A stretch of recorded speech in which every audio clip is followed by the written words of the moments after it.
ಯೇಸುವಿಗೆ ಸ್ತೋತ್ರ. ಇಂದು 25 ಜುಲೈ 2026. ಎಲ್ಲರಿಗೂ ವಾರಾಂತ್ಯದ ಶುಭಾಶಯಗಳು. ಈ ದಿನದ ಧ್ಯಾನ ಭಾಗ ಇಬ್ರಿಯರಿಗೆ ಬರೆದ ಪತ್ರಿಕೆ 7ನೇ ಅಧ್ಯಾಯ 11ರಿಂದ 25 ವಾಕ್ಯಗಳು. 11ನೇ ವಾಕ್ಯವನ್ನು ಓದಿ ಕೇಳುವ. ಇಸ್ರಾಯೇಲ್ಯರಿಗೆ ಉಂಟಾದ ಧರ್ಮಶಾಸ್ತ್ರವು ಲೇವಿಕ ಯಾಜಕತ್ವದ ಮೇಲೆಯೇ ಆಧಾರಗೊಂಡಿದೆಯಷ್ಟೇ.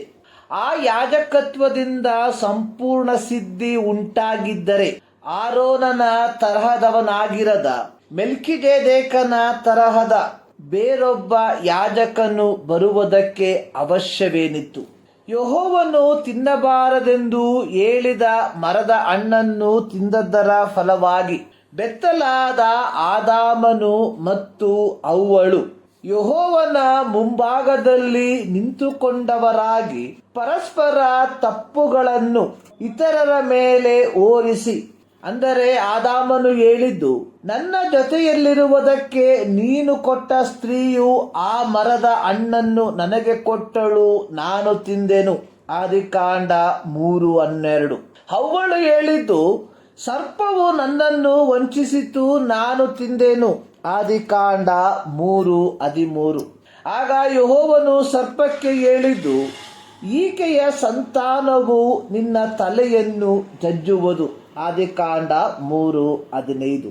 ಇದಾಗಿ ಸುಮಾರು 2.5 ಸಹಸ್ರಮಾನದ ನಂತರ, ಅಂದರೆ 2500 ವರ್ಷಗಳಾದ ಮೇಲೆ, ಮೋಶೆಯ ನಾಯಕತ್ವದಲ್ಲಿ ಇಸ್ರಾಯೇಲ್ಯರು ಐಗುಪ್ತದ ದಾಸತ್ವದಿಂದ ಬಿಡುಗಡೆ ಹೊಂದಿ ವಾಗ್ದತ್ತ ಕಾನಾನ್ ದೇಶಕ್ಕೆ ಪ್ರಯಾಣಿಸುವ ವೇಳೆಯಲ್ಲಿ, ಅಂದರೆ ಇಸ್ರಾಯೇಲ್ಯರು ಸೀನಾಯ್ ಪರ್ವತದ ತಳಭಾಗಕ್ಕೆ ಬಂದಾಗ ಯೆಹೋವನು ಮೋಶೆಗೆ ಸೀನಾಯ್ ಪರ್ವತವನ್ನು ಹತ್ತುವುದಕ್ಕೆ ಹೇಳಿ, ಅಲ್ಲಿ ಇಸ್ರಾಯೇಲ್ಯರಿಗೆ ದಶಾಜ್ಞೆಯನ್ನು, ನಿಬಂಧನಾ ಗ್ರಂಥವೆಂಬ ಧರ್ಮಶಾಸ್ತ್ರವನ್ನು, ಅಂದರೆ ಇಸ್ರಾಯೇಲ್ಯರಿಗೆ ನೇಮಿಸಬೇಕಾದ ನ್ಯಾಯವಿಧಿಗಳನ್ನು, ಅದರೊಂದಿಗೆ ದೇವದರ್ಶನ ಗುಡಾರವನ್ನು ಮಾಡತಕ್ಕ ವಿಧಾನವನ್ನು, ಇವೆಲ್ಲವುಗಳಿಗಿಂತ ಮಿಗಿಲಾಗಿ ದೇವದರ್ಶನ ಗುಡಾರದಲ್ಲಿ ಯಾಜಕ ಸೇವೆ ಮಾಡುವುದಕ್ಕಾಗಿ ಲೇವಿ ಗೋತ್ರಕ್ಕೆ ಸೇರಿದ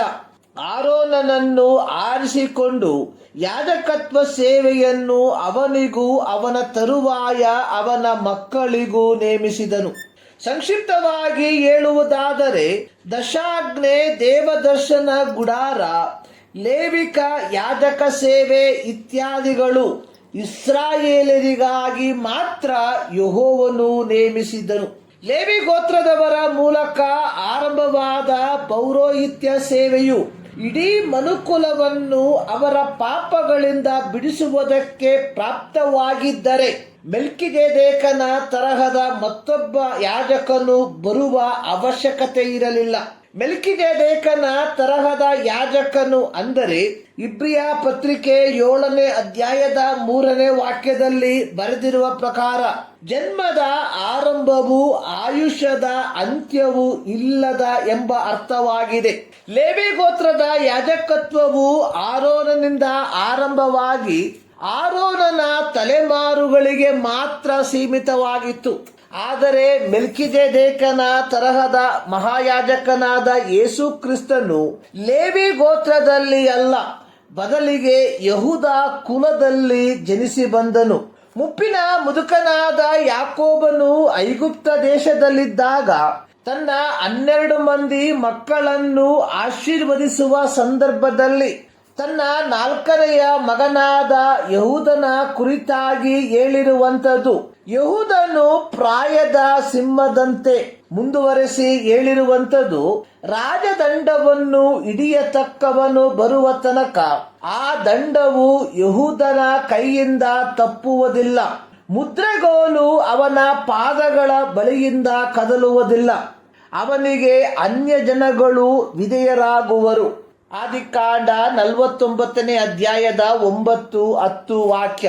ಯೆಶಾಯನ ಪ್ರವಾದನಾ ಗ್ರಂಥ 11ನೇ ಅಧ್ಯಾಯದ 1ನೇ ವಾಕ್ಯದಲ್ಲಿ ಬರೆದಿರುವಂಥದ್ದು, ಇಷಯನ ಬುಡದಿಂದ ಒಂದು ಚಿಗುರು ಒಡೆಯುವುದು, ಅದರ ಬೇರಿನಿಂದ ಹೊರಟ ತಳಿರು ಫಲಿಸುವುದು. ಮತ್ತಾಯನ ಬರೆದ ಸುವಾರ್ತೆ 1ನೇ ಅಧ್ಯಾಯದಲ್ಲಿ ಯೇಸು ಕ್ರಿಸ್ತನ ವಂಶಾವಳಿಯಲ್ಲಿ ಬರೆದಿರುವಂತದ್ದು, ಅಬ್ರಹಾಮನು ಇಸಾಕನನ್ನು ಪಡೆದನು, ಇಸಾಕನು ಯಾಕೋಬನನ್ನು ಪಡೆದನು, ಯಾಕೋಬನು ಯಹೂದನನ್ನು ಅವನ ಅಣ್ಣ ತಮ್ಮಂದಿರನ್ನು ಪಡೆದನು, ಯಹೂದನು ತಾಮರಳಲ್ಲಿ ಪೆರೆಚನನ್ನು ಪಡೆದನು. ಇಲ್ಲಿಂದ ಯಹೂದನ ವಂಶಾವಳಿಯು ಮುಂದುವರಿಯುವಂತದನ್ನ ನೋಡುತ್ತೇವೆ. ಅಂದರೆ ಲೇವಿ ವಂಶದ ಪೌರೋಹಿತ್ಯ ಸೇವೆ ಕೊನೆಗೊಳ್ಳುವುದಾಗಿಯೂ ಮೆಸ್ಸಿಯನ ಅಂದರೆ ಮೆಲ್ಕಿಜೆದೇಕನ ತರಹದ ಮಹಾಯಾಜಕನಾದ ಯೇಸು ಕ್ರಿಸ್ತನು ಯಹೂದ ಕುಲದಲ್ಲಿ ಜನಿಸಿ ಬಂದು ಯಾವ ಧರ್ಮಶಾಸ್ತ್ರವು ಅಥವಾ ಯಾವ ಯಜ್ಞಯಾಗಾದಿಗಳು ಇಡೀ ಮನುಕುಲವನ್ನು ಅವರ ಪಾಪಗಳಿಂದ ಬಿಡಿಸುವುದಕ್ಕೆ ಅಶಕ್ತವಾಗಿ ಹೋಗಿತ್ತೋ, ಆ ಸ್ಥಾನದಲ್ಲಿ ಶ್ರೇಷ್ಠ ಮಹಾಯಾಜಕನಾದ ಯೇಸು ಕ್ರಿಸ್ತನು ತನ್ನ ಶಿಲುಬೆಯ ಮರಣದ ಮೂಲಕ ಇಡೀ ಮನುಕುಲದ ಪಾಪವನ್ನು ಮನ್ನಿಸಿ ಅವರನ್ನು ದೇವರ ಸನ್ನಿಧಿಗೆ ಸೇರಿಸಿದನು.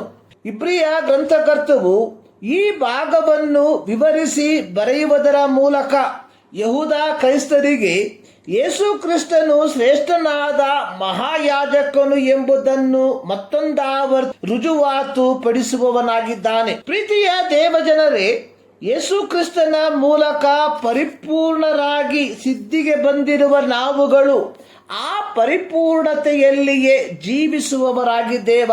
ಹಳೆಯ ಒಡಂಬಡಿಕೆಯಲ್ಲಿ ಜನರು ಪ್ರತಿ ವರುಷ ದೋಷ ಪರಿಹಾರಕ ದಿನದಂದು ಓತಗಳ ಅಥವಾ ಓರಿಗಳ ತಲೆಯ ಮೇಲೆ ತಮ್ಮ ಕೈಗಳನ್ನಿಟ್ಟು ತಮ್ಮ ಪಾಪಗಳನ್ನು ಅರಿಕೆ ಮಾಡಿ ನಂತರ ಅದನ್ನು ವಧಿಸಿ ಮಹಾಪುರೋಹಿತನು ಅದರ ರಕ್ತವನ್ನು ಸಿಂಪಡಿಸುವುದರ ಮೂಲಕ ಪಾಪ ಕ್ಷಮಾಪಣೆಯನ್ನು ಹೊಂದಿಕೊಳ್ಳುತ್ತಿದ್ದರು.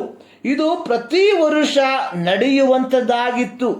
ಆದರೆ ಯೇಸು ಕ್ರಿಸ್ತನ ಶಿಲುಬೆಯ ಮರಣದ ಮೂಲಕ ಒಂದೇ ಸಾರಿಗೆ ಪಾಪ ಕ್ಷಮಾಪಣೆಯನ್ನು ಹೊಂದಿಕೊಂಡಿರುವ ನಾವುಗಳು ದಿನಂಪ್ರತಿ ತಿರುಗಿ ಪಾಪವನ್ನು ಮಾಡಿ ಅದನ್ನು ಅರಿಕೆ ಮಾಡುವವರಾಗಿದ್ದರೆ ನಾವು ಸಂಪೂರ್ಣವಾಗಿ ಸಿದ್ಧಿಗೆ ಬಂದವರಲ್ಲ ಎಂಬುದನ್ನು ಸೂಚಿಸುವಂತದ್ದಾಗಿದೆ.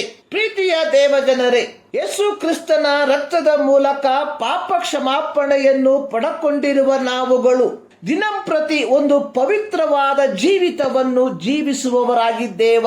ಈ ಮುಂಜಾನೆಯಲ್ಲಿ ಸರ್ವಶಕ್ತನಾದ ದೇವರು ಈ ಅಧ್ಯಯನದ ಮೂಲಕ ನಿಮ್ಮನ್ನು ಆಶೀರ್ವದಿಸಲಿ.